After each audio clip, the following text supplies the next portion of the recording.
Assalamualaikum warahmatullahi wabarakatuh. Saya Latifani Matunasihin dengan NIM 246. Di sini saya akan menjelaskan mengenai strategi penetapan harga. Jadi, strategi penetapan harga itu sangat penting bagi konsumen, di mana jika konsumen itu sudah cocok dengan harga kita, pasti konsumen tersebut akan membeli kembali produk kita tersebut. Ada dua strategi penetapan harga. Yang pertama yaitu penetapan harga tinggi atau rendah atau yang biasa dikenal dengan HLP. Di mana beberapa ahli itu berpandangan bahwa strategi HLP itu di mana strategi menjual sebagian besar barang mereka dengan harga yang normal di pasaran atau menjaga harga tersebut itu masih masuk akal. Tetapi secara konstan, mereka juga akan mengadakan promosi khusus pada barang-barang tertentu. Jadi biasanya paritel yang menggunakan strategi ini beranggapan bahwa pelanggan mereka tidak akan mendatangi pesaing mereka yang memiliki perbedaan harga yang sedikit, tetapi mereka akan lebih tertarik pada produk kita dan juga akan menantikan promosi-promosi yang berkelanjutan dari waktu ke waktu. Yang kedua yaitu strategi penetapan harga rendah tiap hari atau EDLP, di mana strategi ini merujuk pada penetapan harga yang murah setiap hari. Jadi murah itu bukan berarti yang paling murah, tetapi merujuk pada terjangkaunya harga produk oleh konsumen. Biasanya strategi ini ditetapkan pada supermarket, minimarket, dan lain-lain. Dan kelebihan dari strategi ini yaitu sudah terbentuknya positioning outlet dan juga berkurangnya perang harga. Selanjutnya saya akan menjelaskan mengenai pendekatan penetapan harga. Jadi dalam bisnis retail itu ada 3 pendekatan penetapan harga. Yang pertama yaitu harga jual impas, di mana metode ini berorientasi pada biaya, yaitu harga ditentukan dengan menambah presentasi tetap kepada biaya atau harga produk. Harga itu ditetapkan dengan cara menambah biaya perolehan produk per unitnya dengan semua biaya operasional dan juga besaran laba yang diinginkan. Yang kedua yaitu harga berorientasi pada permintaan, di mana harga ini didasarkan pada kemampuan pelanggan untuk membayar produk tersebut. Metode ini juga digunakan bersamaan dengan metode berorientasi pada biaya. Hal tersebut dilakukan dengan melihat pola perubahan perilaku belanja pelanggan pada kondisi harga yang berbeda. Dan kemudian dipilih harga yang merujuk pada tingkat belanja yang ingin dicapai dari retail tersebut. Yang ketiga yaitu harga berorientasi pada persaingan, di mana metode ini atau pendekatan ini didasarkan pada harga persaing, yaitu bisa di bawah, di atas, atau harga sama dengan pesaing. Nama saya Nur Fadia. Selanjutnya, saya akan menerangkan tentang upaya membangun reputasi harga. Nah, bagaimana sih teman-teman cara membangun reputasi harga itu? Dijelaskan ada 5 aktivitas yang dapat mendukung dibangunnya reputasi harga bagi sebuah retail. Nah, yang pertama ada everyday save price atau mengubah harga rak pada setiap harinya. Reputasi harga yang baik akan terbangun apabila retail memperhatikan perubahan harga untuk setiap unit yang akan dijualnya. Manajemen toko retail memiliki tanggung jawab untuk melakukan pengawasan terhadap informasi harga yang dipasang di rak display atau pada price tag agar memudahkan konsumen untuk mengetahui harga barang tersebut.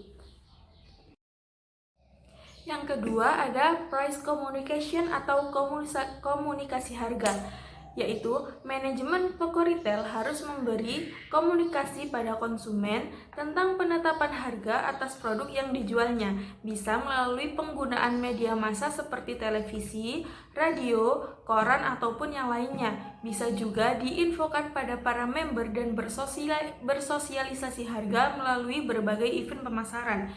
Nah, yang ketiga ada promotion price atau promosi, yaitu melakukan kegiatan promosi harga untuk unit barang tertentu. Karena pada umumnya konsumen menyukai adanya promosi harga, sehingga manajemen toko retail dapat menarik konsumen untuk datang berkunjung dan juga berbelanja.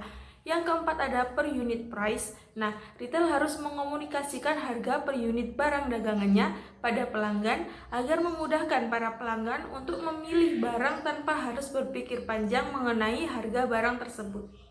Yang terakhir ada know value item price, yaitu pemahaman pelanggan terhadap nilai unit harga. Pemahaman ini akan sangat membantu dalam memahami penetapan harga oleh retail terhadap barang dagangan tersebut. Terima kasih. Assalamualaikum warahmatullahi wabarakatuh. Saya Primbana Amelia. Di sini saya akan menjelaskan materi mengenai penetapan harga untuk meningkatkan penjualan retail. Nah, terdapat 3 strategi untuk meningkatkan penjualan tanpa menggunakan diskriminasi harga. Antara lain yang pertama yaitu penetapan harga termurah. Retail menetapkan harga rendah daripada harga normalnya untuk unit tertentu. Hal ini dilakukan untuk meningkatkan arus lalu lintas pelanggan atau meningkatkan penjualan produk, perlengkapan atau komplementer.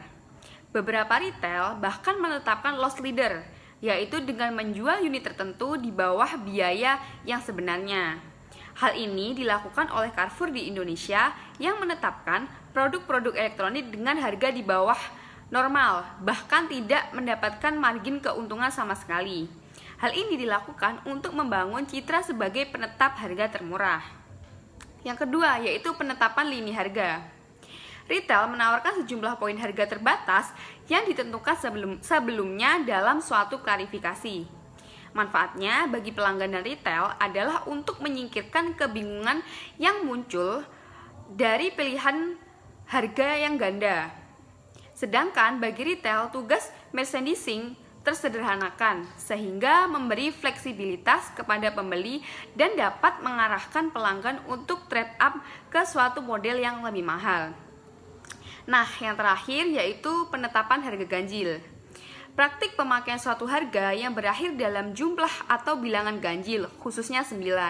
Hal ini mempunyai sejarah yang panjang. Untuk produk yang sensitif harga, banyak retail membulatkan ke bawah pada bilangan 9 terdekat untuk menciptakan harga yang positif. Contohnya, untuk sebuah produk kemeja menetapkan harga 99.900 merupakan nilai harga yang lebih murah bagi konsumen dibandingkan dengan harga Rp100.000. Sekian, wassalamualaikum warahmatullahi wabarakatuh.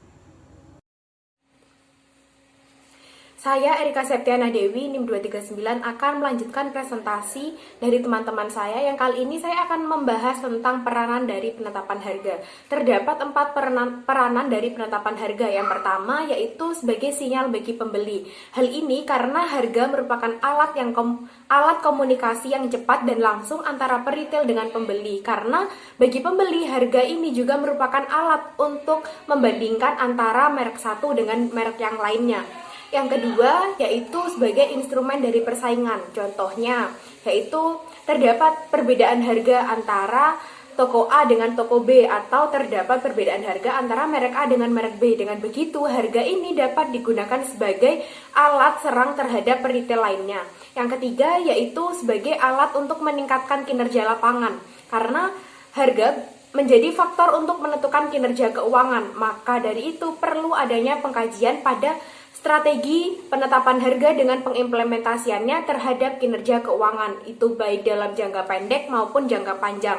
Yang keempat yaitu sebagai bahan pertimbangan dalam penetapan program pemasaran, di mana harga dapat menjadi pengganti program pemasaran lainnya seperti iklan, promosi penjualan, atau justru itu dapat digunakan untuk memperkuat aktivitas promosi dalam program pemasaran. Itu tadi presentasi dari kelompok kami. Atas perhatiannya, terima kasih.